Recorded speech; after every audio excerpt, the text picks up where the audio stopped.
Assalamu alaikum, my brothers and sisters, alhamdulillah. You know, we've had a crazy 2 weeks in Sydney. We've had a scare earlier this week with, brother Ali Banat. May Allah subhanahu wa ta'ala give him shifa. Yesterday we buried a very dear brother, Mohamed Nagi. May Allah subhanahu wa ta'ala give him Jannah. And just today, wallahi, I got a phone call very early in the morning and we had to bury brother Wasim Shami, 22 years old. Allah subhanahu wa ta'ala sends us so much signs. These last 2 weeks have been crazy. Every single day, Allah sends us sign after sign, sign after sign. When are we going to take our lives far more seriously? Because every one of us has this deception, these high hopes that I've still got a long life ahead of me. And I look at my life and I say to myself, am I ready to go? Are you ready to go? Are you ready to meet Allah subhanahu wa ta'ala in the life that you're currently living? And maybe you're not living a haram life, but these things are occupying me from the real reason why I'm here, and that's to worship Allah.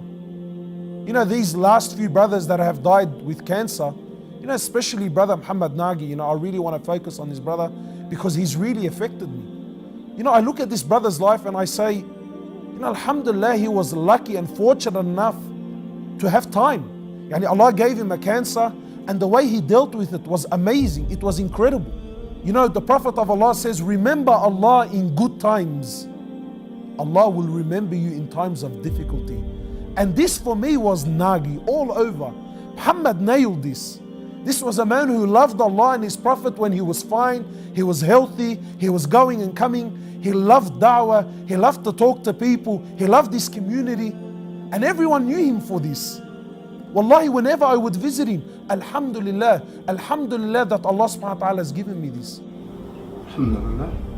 He was always in high spirits, always thanking Allah subhanahu wa ta'ala. 2 days before he fell into his last coma, I went to visit him. And so much passion and so much energy. He sat me down, he's telling me, and I want to do this and I want to go to Africa, and I want to give da'wah and I want to make this, short film and I want to do this and I want to do that. And so many things, he had so much ideas.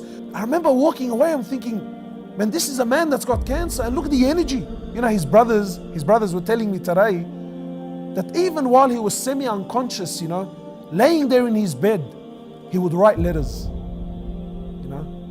He would write letters to his brothers, make sure you feed my wife.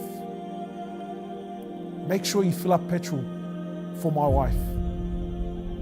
He would think about his wife, even though he was semi-unconscious, he was thinking about his wife.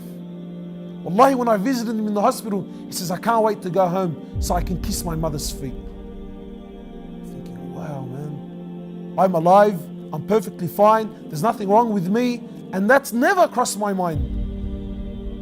He would sit there in bed, and the nurse would walk in, a non-Muslim nurse would walk in, and he would point with his finger.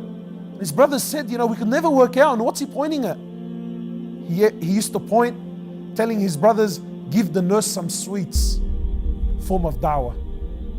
Wow, Allahu Akbar. Wallahi, just the things this brother used to do affected me so much. Never did I ever go to Punchbowl Mosque, never did I ever go there, except I would see this brother there. Always, he was there, give salam, big smile on his face, he's talking to the brothers. And the Prophet of Allah, he says, sallallahu alaihi wasallam, if you see someone frequent in the masjid, then bear witness that this man has iman. I think, wow, wallahi, this brother has affected me so much that I'm envious. And I ask myself, how would I leave? Because wallahi, my brothers and sisters, the angel of death will not send you a WhatsApp message. He's not going to send you an email. Trust me, there's no letter coming in the mail saying, hey, you've got 2 weeks, get ready, I'm coming around. When he comes unannounced. And look at the life you're living now. Look at the lifestyle you're in now. Look at your relationship with Allah now. That's a very good indication of the way you're going to die. So I ask Allah subhanahu wa ta'ala to give brother Mohamed Nagi and all the brothers that have passed away and all the sisters that have passed away. Wallahi, I ask Allah subhanahu wa ta'ala to purify them, to forgive them for their shortcomings, to give them the highest level of Jannah. And I ask Allah subhanahu wa ta'ala to give shifa to all of those that are sick and suffering. Make it easy on the families of those that have lost loved ones. And I ask Allah subhanahu wa ta'ala to give us the reality of life.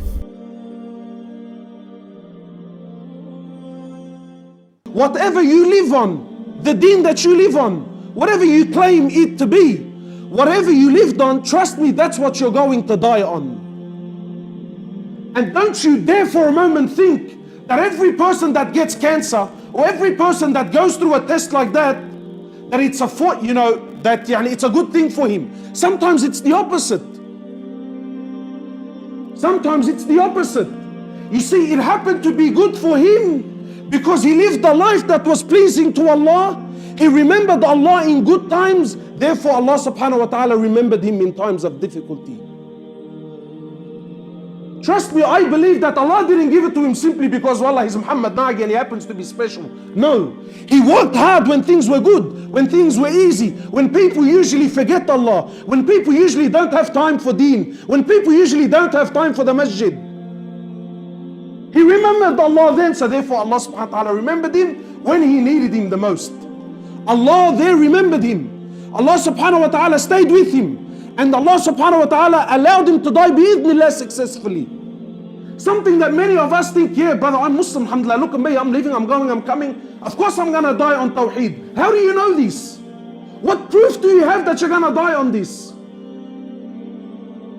Wallahi, I know people, Muslims, born Muslims, raised Muslims. I know people here in Sydney whom Allah subhanahu wa ta'ala gave them cancer, and trust me, they didn't deal with it like Muhammad dealt with it. And you know, I'm going to share some stories with you and you might say, yeah man, wow, that's a bad Muslim. Is he really?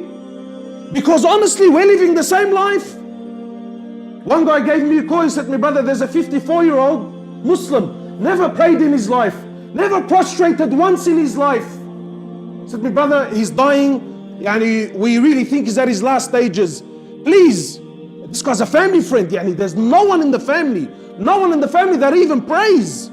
He said to me, please man, do you think maybe you can go, I don't know, Allahu Alam, maybe you can say some words, whatever. I said to him, yeah, khalas, whatever, takram aynak. Tell the family that I'll be there tomorrow. He calls me up a few hours later, he said to me, brother, please make sure you don't go visit that brother, man. I said to him, why not? He goes, as soon as he heard that a religious guy is going to come visit him, he lost it, bro. He lost it. In fact, he ordered the hospital that no one is to visit me from now on except my immediate family. He died 2 days after that. Now, I'm not saying he died on kufr or no. Wallahi, whatever he died on, that's between him and Allah. But because you live that life, you die on that. You live that life, you die on that. And I want you to think about your life. Because tonight I'm not questioning your faith. I'm not questioning, do you love Allah? Habibi, we all talk the talk. Brother, I love Allah, I'll die for Allah. You know, I love the Prophet Muhammad sallallahu alaihi wasallam, I'll die for his sunnah. Yep. Habibi, Allah doesn't look for lip service. Allah looks for action. You look at your life. Do you really love Allah? Do you really love salah? Do you really love the masjid? How do you know? But look at your relationship with it. If you're lucky, if you're a wali of Allah, if you're a gun, if you're an absolute gun, you come to Jum'ah's prayer. And not just any Jum'ah. Wallahi, I get phone calls, brother, can you tell me what time is the khutbah there? I'm like, yeah, brother, so the khutbah starts at 1:15. He says, no, as in what time do you pray the salah for the khutbah? I said, brother, I'm telling you, the khutbah is at 1:15. Who cares when the prayer is? You need to be there at 1:15. Tell me, brother, I'm not interested in the khutbah. What time is the salah so I can double park? I come in, I pray my 2 rak'at. I gotta go, bro. You live on that deen, you die on that deen. You see, every one of us here, and I'm sure, wallahi, I don't doubt, every one of us thinks, brother, I'm the best Muslim. Wallahi, I love Allah. I love the Quran. What do you really love the Quran? How much of it have you memorized? I'm 33. Uqsam billah, I'm embarrassed to tell you how much Quran I've memorized. Wallahi, I'm embarrassed to tell you. Hala, come pull me aside, tell me, hey Hoblos, do you love the Quran? Astaghfirullah, bro, what are you saying? Wallah, I'll die for the Quran. Do you really, you spinner? Do you really? You still know the same 5 surah of Quran that you memorized when you were 6 years old. Allahu Alam if you even read it properly. 30 years of life has passed you and you haven't increased a single verse of Quran. And you want to come play the violin and tell me how much you love the Quran. Habibi, look, you're not standing in front of me, you're standing in front of Allah. But do you really? So don't think everyone that gets cancer, wallah, he deals with it nice. Brother, yeah, cancer is good. It gives you a time to repent. It gives you a chance. Yeah, I wish I get cancer. Allahu Akbar. Look how arrogant we are. Why is it that when you think cancer, everyone buckles? But didn't Allah tell you can die at any moment? Some of us have more yaqeen in the words of a doctor. Some of us have more yaqeen in the words of an unbeliever with a suit and a tie and a little certificate on the back. Some of us have more yaqeen in his words than the words of your Prophet Muhammad sallallahu alaihi wasallam. Nah, but astaghfirullah. Really, when you read the hadith and when you read the ayat of Quran, that can come to you at any moment, you don't panic.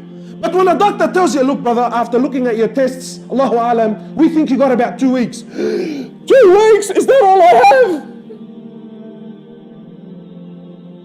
You didn't react the same when Allah said you can die any moment. You didn't react the same. Every morning in the sahih hadith, what's the dua when you wake up in the morning? I'm not going to tell you what's going to happen next week. Last night, what's the dua? Does any of the kids know the dua you make when you wake up? Anyone know? Alhamdulillah alladhi ahyana ba'dama. You were dead last night. You were dead last night. You were dead.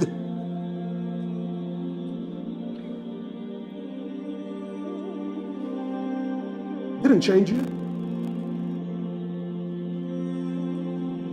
So yeah, we're here for Mohamed Nagi because but really you should be here for yourself. We should be questioning ourselves. That really, what deen am I really living? Because that's the deen you're gonna die on, trust me. One of the Shaykh, he actually mentions, he says that a family called him to come visit someone who's dying. An old man was on his deathbed.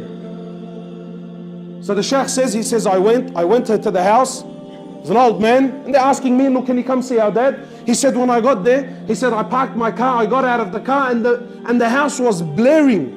Kulthum, you know, this Egyptian singer. He said, they were blaring it. He said, I couldn't believe my ears. He said, at least I'll pray, play Quran, something. He said, I got to the house and they're blaring music and their father's dying. He said, so obviously they picked up and they were a bit uncomfortable, so they turned off the music and played some Quran. You know what happened? The father from the room is on his deathbed. He said, turn that stuff off and put her back on. She soothes my soul, man.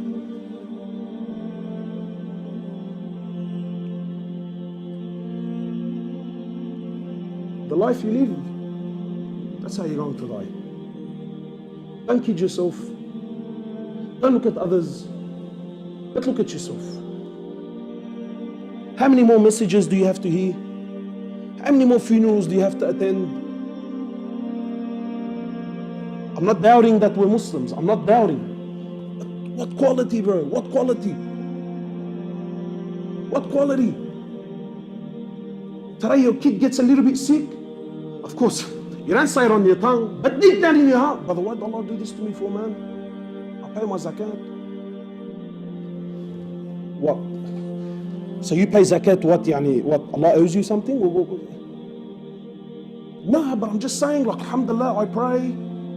I give money in charity, and this guy, he doesn't pray, and his kids, there's nothing wrong with them. Brother, why is Allah? Is that how you're going to stand in front of Allah with a heart like that? So please, my brothers, wallahi, we need to make a change.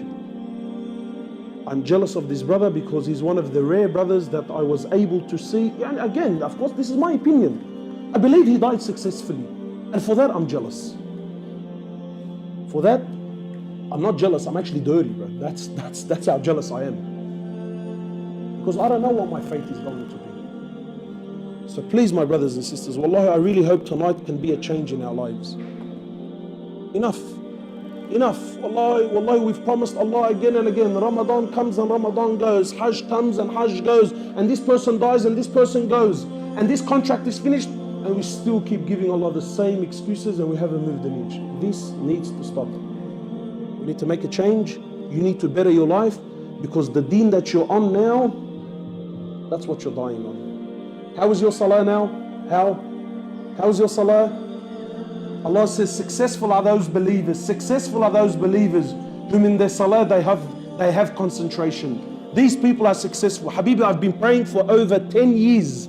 I've been praying for over 10 years, and uqsam billah, I still till this day in my salah, Habibi, I think about anything and everything except Allah.